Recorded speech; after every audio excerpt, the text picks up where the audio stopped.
Всем большой привет, меня зовут Лада, добро пожаловать на YouTube-канал «Любимое дело». Сегодня в видео речь пойдет о наших любимых корзинах из газетных трубочек.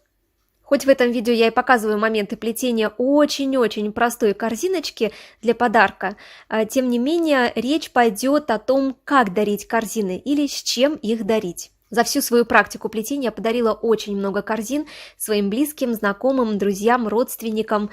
На разные праздники, у всех есть плетеная вещичка от меня. Если дарила корзины, то всегда это были простые корзины, простая корзина с ручкой, без какого-либо такого вычурного ажура. И, конечно, если дарила корзину, то она не должна была быть пустой. Я ее всегда чем-либо наполняла. Пирожками, конфетками, едой. Это, мне кажется, самый лучший подарок. Вы, конечно, можете со мной не согласиться, напишите в комментариях ваше мнение, дарить или не дарить пустые корзины, но я все-таки стараюсь этого избегать. Мне кажется, это не очень хорошо. Наполненная корзина всякими разными полезными вещицами – это, мне кажется, отличный подарок. В этом видео я как раз покажу вариант такой подарочной плетеной корзины. Возможно, кто-то пришел на мой канал впервые и, возможно, удивится, из чего я плету эту корзину. Я плету из бумажных или газетных трубочек. Такие трубочки я кручу сама на тонкую спицу из чистой газетной бумаги. У меня на канале есть отдельные видео, где я рассказываю, как накрутить такие трубочки, чем их лучше покрасить и обработать перед самим процессом плетения. Обязательно заглядывайте в описание, там много разных полезных ссылок и информации. Начинается плетение корзины с плетения круглого дна. Здесь за основу я взяла 10 трубочек 5 на 5, выложила крест-накрест и начинаю оплетать всю эту конструкцию. Узор называется очень просто. Веревочка в 2 трубочки, потому как оплетаю эту конструкцию 2 рабочими трубочками. Здесь нужно понимать, какой размер корзины вам нужен. Если вы в нее собираетесь положить довольно много всяких вещей или еды, то, соответственно, нужно плести большую корзину. Особенно это очень уместно для фруктов. Когда вы в нее фрукты кладете, фрукты все-таки они объемные, поэтому лучше большую корзину плести. Если корзина у вас, например, для каких-то косметических всяких наборчиков, то можно плести корзину поменьше. Если для еды, то, в принципе, тоже среднего размера корзина подойдет. Соответственно, здесь количество труб, закладываемых в основу, зависит от периметра окружности вашей корзины. Я взяла столько трубочек в основу, чтобы у меня в конечном итоге получилось 20 стоек. И такого размера диаметра дна корзиночки мне, в принципе, достаточно будет. Все равно она потом пойдет немножечко к расширению вверх, поэтому все влезет. После того, как я сплела круглое дно, я убираю рабочие трубочки, таким образом, как на видео. Если вы начинающий, у вас, наверное, будет вопрос, а зачем я убираю рабочие трубочки, я могу перевернуть круглое донышко и продолжить плести этими же рабочими трубочками. Но тут дело в том, что я не собираюсь переворачивать это донышко, и я собираюсь плести лицевой стороной вверх, поэтому здесь я убираю рабочие трубочки, и потом я уже вот в этом кадре вы видите, я подкладываю 3 рабочих трубочки заново за стойки, вот таким образом, как на видео. Концы, внимание, они здесь перед стойками, у нас перед каждой предыдущей стойкой помещены. Это сделано для того, чтобы потом они спрятались. И вот таким образом я начинаю плести первый ряд стенок узором веревочка в 3 трубочки.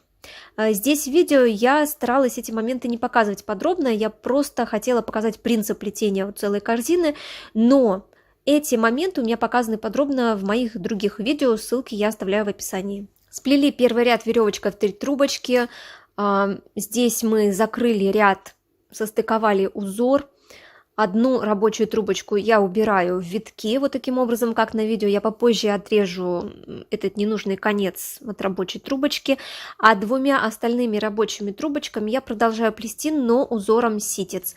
Обычный ситец, так как здесь у меня четное количество стоек, то ситец я плету вдогонку 2 трубочками. То есть одна идет и за ней другая идет. Соответственно, здесь у меня двойные стойки. Это сделано для того, чтобы корзина получилась прочной. На одинарных стойках не очень хорошо плести такие корзины. Все-таки в них будет что-то такое тяжеленькое лежать.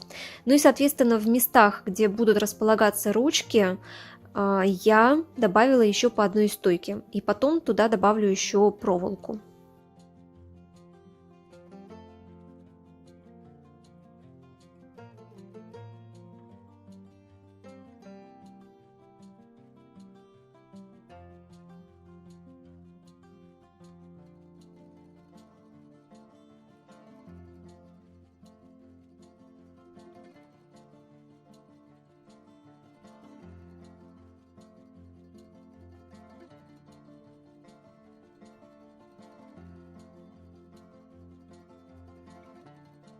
Проплела столько рядов, сколько мне нужно, до нужной высоты. У меня получилось около 28 рядов, проплетенных ситцем. После ситца я перехожу на плетение веревочки в 3 трубочки. 2 ряда я проплетаю этим узором. Здесь, если вы хотите в корзину поместить много чего, чтобы больше влезло, плетите корзину побольше высотой, поглубже она будет, соответственно. Ну а если вам нужна небольшая, то, соответственно, меньше рядов плетите. Показываю уже практически конец плетения самой основы корзины. Здесь у меня узор веревочка в 3 трубочки, и прячу я рабочие трубочки именно так, как на видео, в следующие витки. Ну и там, соответственно, подрезаю внутри витков. И далее у меня идет загибка розга. Здесь мне показалось, что эта загибка будет более уместна. Здесь показываю, как я ее плету, но если вам непонятен этот процесс, все-таки я немного ускорила принцип плетения, то также можете посмотреть мое отдельное видео по загибке розга. Многие учатся по нему, многие делают успехи, видео очень понятно и полезно, особенно для начинающих. Пришло время делать ручку, она должна быть максимально прочной, вы понимаете сами, что ручка должна выдерживать вес, общий вес корзины, соответственно, делаем ее максимально прочной. В основу этой ручки в трубочке я вставила проволоку флористическую 1,2 мм. Здесь у меня 4 проволоки в ручке получилось, но также можно вставить и стальную проволоку внутрь, например, вот такую, как я в этом кадре показываю. Всю эту конструкцию зафиксировала и обмотала. Вот так сейчас выглядит полузаготовка для ручки. И эту обмотанную заготовку я еще раз обмотала уже с плетением замочка. В своем отдельном видео я показываю процесс плетения ручки к корзине очень-очень подробно. И советую это видео посмотреть для начинающих. Ссылку обязательно оставляю в описании. Заглядывайте туда. Так как у меня здесь корзина для пищевых продуктов, поэтому я использую лак именно для тех вещей, которые контактируют с пищевыми продуктами. Это Pinatex матовый лак. И аккуратной кисточкой лакирую корзину. Внутри я использую именно Pinatex для контакта с пищевыми продуктами лак. Ну а снаружи можно использовать любой другой лак на водной основе, который у вас есть. Например, лак для бани, саун, либо паркетный лак. Все, корзина готова, теперь ее можно наполнять всякими разными вкусняшками и дарить с удовольствием. А вкусняшками как раз закупилась на Экомаркете. Недавно узнала об этой компании и захотелось попробовать, посмотреть, что же там такое интересное продается. Помимо обычных продуктов на Экомаркете можно найти и экопродукты. Они там продаются в большом ассортименте, без консервантов, без сахара, без всего такого вредного. Именно такое я и заказала. Тем более, что тот, кому буду дарить эту корзину, такое любит. Вот как раз в этом кадре я показываю покупочки из магазина Экомаркет. Соевое молоко, кедровое молочко с медом, кстати, очень вкусное. Всякие разные батончики, растительная сгущенка, интересная, на мой взгляд. Апельсиновая смоква – это что-то типа пастилы, также и обычная пастила. Свекольные чипсы. Решила попробовать, что же это такое. Но, честно говоря, это обычная сушеная свекла. Крекер с семечками. Кокосовый сахар. Кстати, его всегда я использую вместо обычного сахара. И некоторые косметические покупки, например, вот такие бамбуковые палочки. Кстати, что меня привлекло, они с биоразлагаемым компонентом, мне кажется, особенно важно для нашей экологии. Минеральный дезодорант, подобным пользуюсь уже давно, мне очень нравится, никакого вреда для тела.